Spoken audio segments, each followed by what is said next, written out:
नमस्कार, मैं हरेंद्र और आज आप इस क्राइम स्टोरीज में कहानी सुन रहे हैं एक पर्सनालिटी डिसऑर्डर के शिकार शख्स की। दरअसल उस शख्स का नाम जो है नागेंद्र रेड्डी रहता है और वह हैदराबाद के एक शहर में रहा करता है और उसी हैदराबाद में वह पला बड़ा। बचपन से ही काफ़ी पढ़ने में होशियार, तेज तर्रार। घर में भी उसका सारा कुछ पढ़ाई लिखाई का माहौल, पिता और बहन सभी लोग पढ़ने लिखने में अच्छे, एक साफ सुथरा परिवार और किसी तरह का कोई दिक्कत नहीं। लेकिन धीरे धीरे वह बड़ा होता है और जैसे जैसे वह बड़ा होते जाता है उसमें पर्सनालिटी डिसऑर्डर से वह ग्रस्त होते जाता है। धीरे धीरे उसका जो है मेंटलिटी चेंज होने लगता है। हालांकि वह पढ़ाई लिखाई में इतना तेज था कि वह 2001 में ही आईआईटी मद्रास को क्लियर कर लेता है और बाकायदा वह इंजीनियर बन जाता है। जिस आईआईटी मद्रास में हजारों लाखों बच्चे एडमिशन के लिए परीक्षा देते हैं, उसी आईआईटी मद्रास में उसका एडमिशन हो जाता है और वहाँ से वह 2001 में पास आउट हो जाता है। सब चीज़ ठीक चलता है और उसको हैदराबाद में जॉब भी मिल जाता है। लेकिन उसका टैलेंट इतना था, वह पढ़ने लिखने में इतना अच्छा था और नॉलेज उसकी इतनी अच्छी थी कि वह आईआईटी पास करने के कुछ ही महीनों के बाद जो है वह यूके में जॉब पकड़ लेता है। उसको लंदन में जॉब मिल जाता है, वहाँ पर वह चल जाता है और जॉब करने लगता है। लेकिन उसका वहाँ पर वो शिफ्ट होने के बाद उसका ऐसा सोच था कि जॉब तो चल ही रहा है लेकिन कुछ उसको अपना बिजनेस करने का मन था। बाकायदा वो अपना एक बिजनेस खोलता है और उसी इंजीनियरिंग लाइन का। और शुरुआत में तो सब चीज़ ठीक चल रहा था और लेकिन आगे धीरे धीरे जो है उसके बिजनेस में दिक्कत आने लगती है और वहीं पर रहते रहते उसका एक दोस्त बन जाता है जिसका नाम जो है राधा कृष्णन चिपुरा रहता है। वह दोनों एक ही कमरे में रहा करते हैं और जैसा कि मैंने आपको बताया कि शुरुआत में लंदन शिफ्ट होने के बाद सब चीज़ ठीक चल रहा था। जॉब के अलावा वह बिजनेस भी शुरू कर लिया था। कुछ समय के बाद वह जॉब पूरी तरह से छोड़ देता है, बिजनेस पर ही पूरा ध्यान लगाता है और एक आध साल जो है बिजनेस ठीक ठाक चलता है। लेकिन बाद में जाकर के बिजनेस जो कंपनी उसने खोला था वह उतना प्रॉफिट दे नहीं पाती है, जिसके कारण वह मानसिक अशांति में आ जाता है। लेकिन उसका जो दोस्त राधा कृष्णन चिपुरा था वह उसी के साथ रहा करता था और उसको मदद और उसकी देखरेख किया करता था। जो है नागेंद्र रेड्डी के जो घर वाले, उसके पिता मदन मोहन रेड्डी और जो माता और एक बहन थी, वे सब लोग जानते थे कि जो है राधा कृष्णन उसका रूम पार्टनर है, दोनों एक ही साथ रहते हैं। तो जब नागेंद्र रेड्डी का बिजनेस भी गड़बड़ा गया, जॉब भी छूट गया और वो प्रॉब्लम में गुजरने लगा, तो उसके घर वाले जो है राधा कृष्णन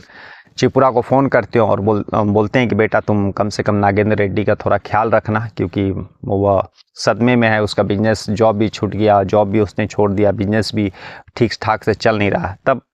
राधा कृष्णन चिपुरा बोलता है कि नागेंद्र रेड्डी के माता पिता कि आप लोग चिंता मत करिए, मैं यहाँ हूँ, मैं जो नागेंद्र रेड्डी का ठीक से देखभाल कर लूँगा। उसका कुछ समय बीतने के बाद जब धीरे धीरे सिचुएशन ठीक होने लगता है, नागेंद्र रेड्डी जो है उसका भी हालात ठीक होने लगता है, तभी जो नागेंद्र रेड्डी के जो भारत हैदराबाद में रहने वाले माता पिता और जो उसकी बहन रहती है मदन मोहन, उसकी बहन जो रहती है, वे लोग को पता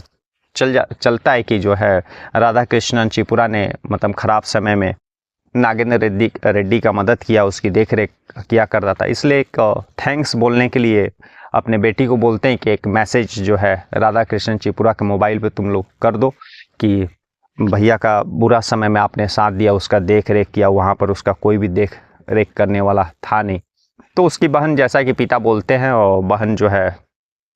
राधा कृष्णन चिपुरा को मैसेज कर देती है, एक थैंक्स मैसेज। और जैसे ही वह मैसेज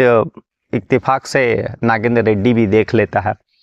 और जब वह देखता है तो उसके मन में बहुत गुस्सा आता है और तरह तरह की बातें उसके दिमाग में चलने लगती। वह ऐसा सोचता है कि जो है राधा कृष्णन चिपुरा जो है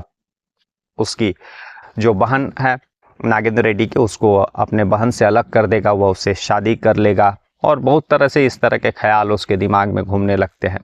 और नागेंद्र रेड्डी जो था वो अपनी बहन से इस कदर से प्यार करता था कि कोई उसको अगर देख भी ले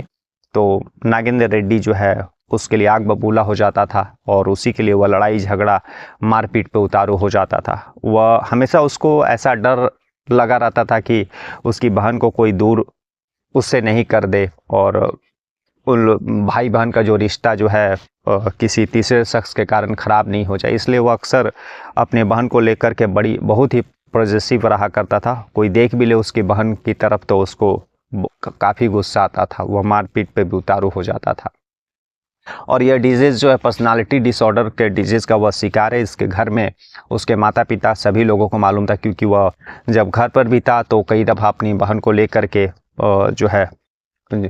बहुत सारे ऐसे शख्स के साथ जो है लड़ाई झगड़ा मारपीट पर वह उतारू हो गया था। तो उसके घर वाले इस चीज़ को जानते थे और भी बहुत सारा ऐसा पर्सनालिटी डिसऑर्डर से जो बीमारी से जो शिकार होते हैं उन लोगों में बहुत सारा ऐसा मेंटली चेंजिंग आ जाता है कि वे अपने आप को दूसरों से कम आंकने का या अलग थलग रहने का इस तरह का जो है डिजीज़ में लक्षण दिखाई देते हैं। तो कई दफ़ा जब बचपन से वह बड़ा हुआ था, इंजीनियरिंग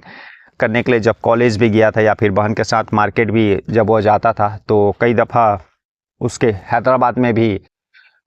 इस तरह की घटनाएं हुई थी। तो इसके घर वाले ये चीज़ें जानते थे नागेंद्र रेड्डी कि वे पर्सनालिटी डिसऑर्डर का शिकार है और इसके लिए उन्होंने साइकेट्रिस्ट को भी दिखाया था और साइकेट्रिस्ट ने यही बताया था कि जो है धीरे धीरे जब यह बड़ा होगा तो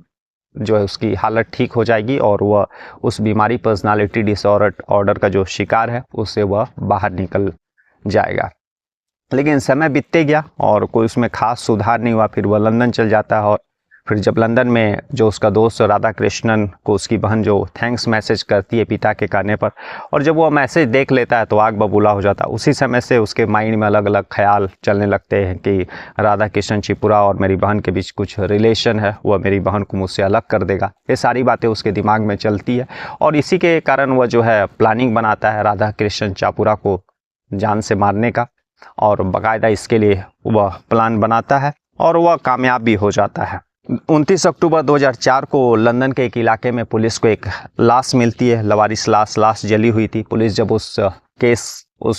मरने वाले शख्स का पता लगाती है, जब उस केस का इन्वेस्टिगेशन करती है तो पुलिस को पता चलता है कि वह राधा कृष्णन चिपुरा का ही लाश था और वह नागेंद्र रेड्डी के साथ जो है लंदन में के एक इलाके में रहा करता था। पुलिस उस तक पहुंचे उसके पहले ही नागेंद्र रेड्डी जो है लंदन छोड़ करके वापस बेंगलुरु आ जाता है और बेंगलुरु आने के बाद वहां पर वह रहने लगता है, क्योंकि उसको मालूम था कि लंदन पुलिस इन्वेस्टिगेशन करी और